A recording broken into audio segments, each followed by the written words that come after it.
नमस्कार दोस्तों, स्वागत है आपका एक बार फिर से हमारे YouTube channel Saraswati classes and short hand में। आज की डिक्टेशन 90 शब्द प्रति मिनट की गति से स्टार्ट करते हैं। स्टार्ट।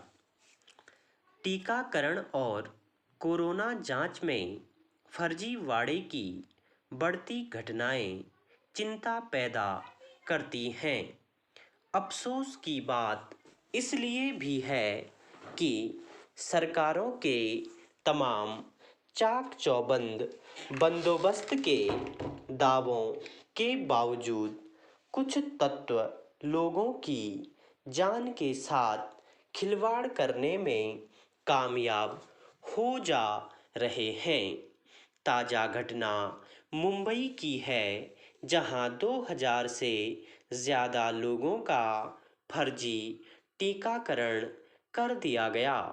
वहां 9 फर्जी टीकाकरण शिविर चलते रहे और लोगों की जान पर बन आई। हालांकि फर्जी टीकाकरण की घटनाएं देश के अन्य इलाकों में भी हैं, लेकिन चिंता और हैरानी की बात इसलिए है कि यह घटना उस महानगर की है जहां हर मामले में पूरी मुस्तैदी के दावे किए जाते रहे हैं। सवाल है कि आखिर फर्जी टीकाकरण शिविर चलते कैसे रहे? क्या मुंबई महानगर पालिका को इसकी जरा भी भनक नहीं लगी?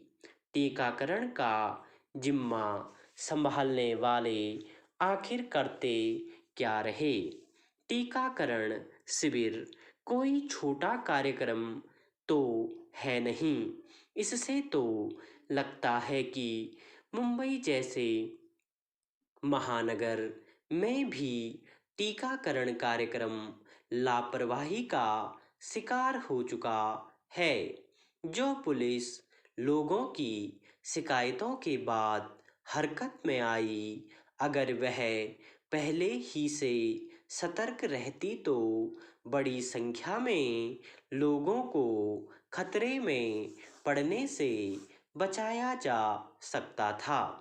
गौरतलब है कि टीकाकरण के लिए केंद्र सरकार की ओर से बाकायदा एक निश्चित व्यवस्था निर्धारित की गई है। इसके तहत टीका लगवाने के लिए व्यक्ति को कोविन ऐप के जरिए पंजीकरण कराना पड़ता है। उसके बाद टीका लगाने का दिन और समय तय होता है। साथ ही एक OTP नंबर मिलने की भी व्यवस्था है। इस OTP नंबर को बताने के बाद ही टीकाकरण का प्रमाण पत्र मिल पाता है। पर फर्जीवाड़े ने इस पूरी प्रक्रिया को धता बता दी, जबकि ऐसी घटनाओं को रोकने के लिए ही OTP की व्यवस्था बनी। ताज्जुब की बात यह है कि मुंबई में जिन 2000 से ज़्यादा लोगों को टीका लगा, उनका कोविन ऐप पर कोई ब्यौरा ही नहीं था। न ही इन लोगों को टीकाकरण के तत्काल बाद प्रमाण पत्र दिए गए। इस पूरे मामले का पर्दाफाश भी इसी वजह से हो पाया। अब पता चला है कि टीके भी नकली थे। ऐसा भी बहुत हुआ है कि जिन लोगों ने पंजीकरण नहीं करवाया, उनके नाम से पहले ही टीके लग चुके।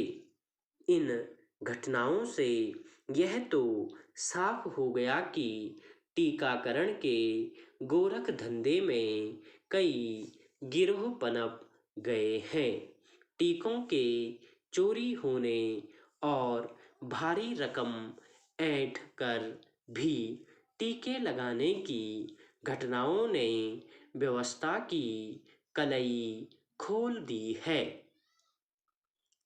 इसमें कोई संदेह नहीं कि टीकाकरण में फर्जीवाड़े का बड़ा कारण टीकों का पर्याप्त रूप से उपलब्ध न होना है। अब 18 साल से ऊपर के सभी लोगों का टीकाकरण हो रहा है। ऐसे में भीड़ से बचने के लिए हर कोई पहले टीका लगवाना चाहता है। इसके लिए कई बार लोग अनुचित रास्ते अपनाने से भी नहीं चूकते। जाहिर है ऐसे में ठगों की जमात क्यों चूकेगी। अगर इतना महत्वपूर्ण अभियान भी फर्जीवाड़े का शिकार होने लगेगा तो लोगों की जान ही खतरे में पड़ जाएगी। महाराष्ट्र सरकार घर घर जाकर टीका लगाने जैसे कदम की तैयारी में है ताकि बुजुर्गों को शिविरों में धक्के न खाने पड़ें।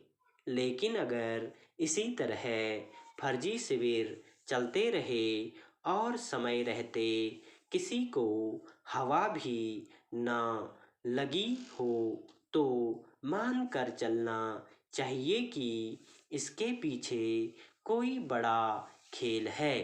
महामारी से निपटने के लिए जब जांच और टीकाकरण जैसे कामों में ही बेईमानी होने लगेगी तो हम कोरोना से निपट कैसे पाएंगे। स्टॉप।